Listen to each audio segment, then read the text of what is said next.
ബാലി സുഗ്രീവ യുദ്ധം. കാലം കളയാതെ ബാലിയോട് നീ പോരിനു ചെല്ലുക എന്ന രാമോക്തിയാൽ വാനരശ്രേഷ്ഠൻ തൻ കിങ്കരരൊത്ത് കിഷ്കിന്ധാദ്വാരേ എത്തി വേഗേന. മിത്രതനയൻ തന്നാഗമന വൃത്താന്തം എത്രയും വേഗമറിഞ്ഞ് കപിരാജൻ അട്ടഹാസം ചെയ്തങ്ങെത്തി സുഗ്രീവനെ മുഷ്ടി കൊണ്ടു പ്രഹരിച്ചങ്ങേറെ. ശക്രാത്മജനും മിത്രാത്മജനും പ്രത്യക്ഷത്തിലേകേന കാണുന്ന മൂലം ശക്രസുതനെ ബാണമെയ്ത് വീഴ്ത്താൻ പുഷ്കര നേത്രനുമൊത്തില്ല നിർണയം. വൃത്രാരിപുത്രന്റെ മുഷ്ടിപ്രഹരത്താൽ എത്രയും ദുഃഖിതനായ സുഗ്രീവനോടുത്തരമായി ചൊന്നു ശ്രീരാമൻ, നീ ഈ പുഷ്പമാല്യം ചാർത്തി യുദ്ധം ചെയ്യണം. കുഡ്മളം കൊണ്ടുള്ള മാലയും ചാർത്തി പിറ്റേന്ന് സുഗ്രീവൻ അംഗം കുറിച്ചപ്പോൾ വൃക്ഷമറവിൽ നിന്ന് ശ്രീരാമൻ വൃത്രാരിപുത്രനെ അമ്പെയ്തു വീഴ്ത്തി. രക്തപങ്കില വപുസ്സിനാൽ ബാലി പൃഥ്വീതലത്തിൽ വീണങ്ങുഴന്നപ്പോൾ വൽക്കലധാരിയായി ബാണധാരിയായി നിൽക്കുന്ന ദശരഥപുത്രനെ കണ്ടു. കോപവും താപവും വേദനയും കൊണ്ട് ക്ഷാന്തി കെട്ട ബാലി രാമനെ ഭത്സിച്ച് ചോദിച്ചേവം, നീ എന്തിനു വേണ്ടി ഘാതം ചെയ്യാനൊരുങ്ങീതയെന്നേ? ഭീരുക്കളത്രേ മറഞ്ഞുകൊണ്ടു നിന്നങ്ങാരുടെ കോപത്താൽ അംഗം ചെയ്യുന്നു. രാജവംശജനാകിയ നീ ഇന്ന് വീരധർമ്മം വെടിഞ്ഞു വസിക്കുന്നു. രാമനെ നിന്ദാവചനത്താൽ മൂടിയ ബാലിയോടേവം ചൊല്ലി രാമചന്ദ്രൻ, മോഹവാരിയിൽ മുങ്ങിയുഴലുന്ന നീ പാപകർമ്മം ചെയ്തങ്ങ് ഔദ്ധത്യം പോകുന്നു. നിൻ സമാനോദര്യൻ സുഗ്രീവൻ തന്റെ ധർമ്മധാരത്തെ നീ ചോരണം ചെയ്ത് ധർമ്മവിഘ്നം ചെയ്ത ഋക്ഷരാജൻ നീ. നിർമ്മലാത്മാവായി നീ തീരേണം നിർണയം. എൻ ഭക്തനാകുന്ന നീ മിഥ്യാഭ്രമത്താൽ വർത്തിച്ചനുജനെ ദണ്ഡിപ്പിച്ചേറെ ചിത്തമാലിന്യത്തിൽ നിന്നും മോചിതനാകാൻ മുക്തി വരിച്ച് നീ ശുദ്ധി പ്രാപിക്കണം.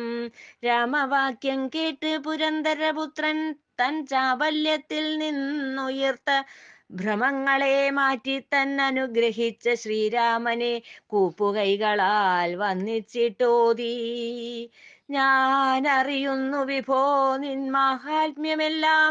ഭൂമിതലത്തിന്റെ നാഥനായി നീ ആവിർഭവിച്ച ദേവൻ നാരായണൻ, ഭൂമിഭാരത്തെ കുറയ്ക്കാനായി വന്നവൻ. എന്നുടെ താമസഭാവങ്ങൾ തീർത്ത് എന്നെ ജ്ഞാനിയാക്കി മോക്ഷം പ്രാപിക്കാൻ താവകഹസ്തപത്മങ്ങളാൽ എന്നെ ബാണമെയ്തു വീഴ്ത്തി എന്നറിയുന്നു ഞാൻ. യോഗിമാർക്കു പോലും ആവതില്ല നിൻ കാരുണ്യനേത്ര കടാക്ഷം ലഭിക്കാൻ. നിൻ പാദപത്മം തന്നിൽ ചേരുന്നു ഞാനിപ്പോൾ. ഈ ബാണമൂരി എന്നെ മൃത്യുപ്രാപ്തനാക്കൂ വിഭോ. ബാലി തന്നർത്ഥന മാനിച്ച് രാമൻ കായത്തിൽ നിന്നും ബാണം വലിച്ചൂരി കരപത്മത്താൽ മേനി തഴുകി തലോടി മുക്തി കൊടുത്തു വേഗേന തന്നെ. താരോപദേശം. ബാലിതൻ നിര്യാണ വാർത്തയറിഞ്ഞ് വാനരവീരരും മറ്റു ശ്രേഷ്ഠരുമെല്ലാം ആഭീലം പൂണ്ടങ്ങു ബാലി പത്നിയോട് ബാലിതൻ അന്തമുദന്തമറിയിച്ചു. തൻ പ്രിയകാന്തനാം വാനരവീരന്റെ പഞ്ചത വാർത്തയറിഞ്ഞ താരാദേവി നെഞ്ചകം വിങ്ങിയിട്ട് ശ്രുഗണം തൂവി മന്നിടം തന്നിലിരുന്നു വിലപിച്ചു. അങ്കനാരത്നത്തിനാതുരഭാവത്തിൽ സങ്കടം തോന്നിയ ചിന്മയൻ രാമൻ സങ്കോചം പൂണ്ടങ്ങു ചാരേ ചെന്നിട്ട് ചൊന്നു സാന്ത്വന വാക്കുകളേറെ. എന്തിനു കേഴുന്നു പങ്കജലോചനേ, ഈ സംസാരബന്ധനം മായാവിമോഹനം പഞ്ചഭൂതാത്മകമായ കളേബരം സഞ്ചിത കർമ്മങ്ങൾ ചെയ്യുന്ന യന്ത്രം. രക്തവും മാംസവും അസ്ഥികളുമെല്ലാം ഉൾക്കൊണ്ട ഗേഹം തന്നെ കളേബരം കത്തിക്കുമ്പോൾ തന്നെ എരിഞ്ഞു തീരുന്ന വൃക്ഷശാഖ പോലെയാണെന്നറിക നീ. എത്രയും നശ്വരമായ ദേഹത്തിനോട്ടിടിത്രയും കാംക്ഷയരുത് മമമാതേ. നിത്യമായുള്ളത് ജീവനമത്രേ, ദുഃഖമതിനില്ലൊരിക്കലും നിർണയം. താപവും ശീതവും വൃഷ്ടിയും വായുവും മറ്റേതും സമമായി നിരീക്ഷിക്കും ജീവന് വേദന ഏതുമേയില്ലെന്നറിക നീ. പൂർണ്ണമായും നിർവിശങ്കം വസിക്കുന്നു, ശുദ്ധനായി നിത്യനായി ജ്ഞാനാത്മാവായി നിൽക്കുന്ന ജീവന്റെ തത്വമോർക്ക നാം.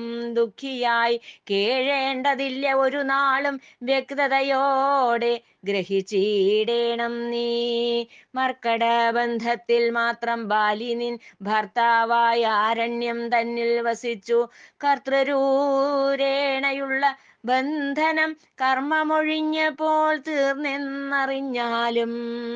ഈ എൻ ഭക്തനാം കീശരാജൻ തന്റെ ഗർവം മൊത്തം നശിപ്പിച്ച് ചിത്തം ശുദ്ധീകരിച്ച് ഉത്തമമാർഗം തന്നിലെത്തിക്കാനായി നിഷ്കരുണം ഘാതം ചെയ്തു ഞാൻ അവനെ.